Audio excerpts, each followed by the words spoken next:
Жителите на Кисела Вода денеска по втор пат излегоа на гласање. На вториот круг од гласањето ти имаат можност да изберат меѓу истите двајца кандидати од првиот круг, бидејќи на 15 октомври ниту еден не успеа да освои над 50% од гласовите. Гласањето во оваа општина се одвиваше во мирна атмосфера, без притисоци и прекршување на изборниот молк. Генерално, граѓаните се задоволни од кандидатите за градоначалници за нивната општина и немаат никакви забелешки. Екипата на Нова ТВ денеска поразговара со жителите на Драчево и Припор. Тие се надеваат дека оној што ќе победи ќе си ги исполни ветувањата дадени во предизборната кампања. Добар ден. Добар ден. Гласавте ли? Гласав. Како сте задоволни од кандидатите што ги предложија за? Па да ви кажам, наискрено двајцата се добри, кој ќе има среќа нека добие. Народот кој ќе го избере тој, се тоа е. Па чим ветува треба да исполнат со на зборот да стоат. Поспротивно, наредните избори се враќа како бумеранг. Тоа е тоа.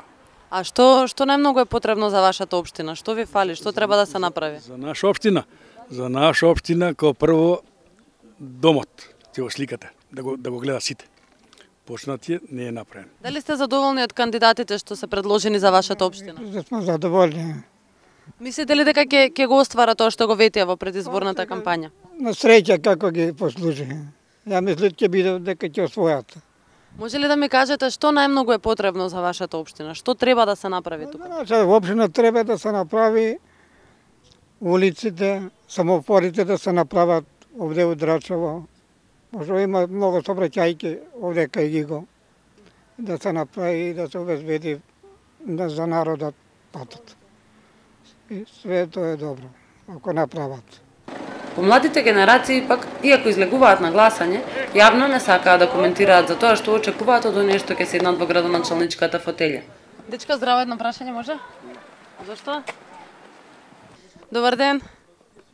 Не, а? Дел од граѓаните со кои денеска разговаравме не веруваат многу во предизборните сладкоречивости кажани од кандидатите во предизборните кампањи и митинзи. Дали ќе гласате? Да бе, за тоа и тргнаме. Дали сте задоволни од кандидатите што се понудени за вашата општина? Задоволни ќе видиме. Мислите ли дека ќе направат нешто, дека ќе ги исполнат ветувањата? Лаги без опашки. Тоа ќе биде. Гласавте ли? Да. Како сте задоволни од кандидатите предложени за оваа општина? Немам коментар. Добро, очекувате дека ќе ги исполнат тој што ќе победи, односно дека ќе исполни ветување? Не исполни, па не ќе исполни. Нима и онакви кои по долги години не се откажуваат и бараат градоначалниците да ги решаваат проблемите со кои секојдневно се соочуваат жителите на општината. Како сте задоволни од кандидатите предложени за вашата општина? Па добри се луѓе, кој ќе победи нека победи. Очекувате ли дека ќе ги исполнат ветувањата, односно тој што ќе победи, дали ќе го исполни ветувањето за? Па се надеваме дека треба да ги исполни. А што најмногу треба за вашата општина? Што ви е најпотребно, наитно да се направи? Моментално имаме овдека некој одвод што е многу проблематичен и смрди во нашиот дол. И тоа е најбитно да се направи. А одамна е тоа така или? Па скоро е 3-4 години. Во вториот круг од локалните избори се гласа во вкупно 35 општини. Според информациите од МВР, Мост и Цивил, изборите се одвиваат без инциденти, а во некои општини регистрирани се помали нерегуларности како фотографирање на гласачки ливчиња и обиди за подкуп.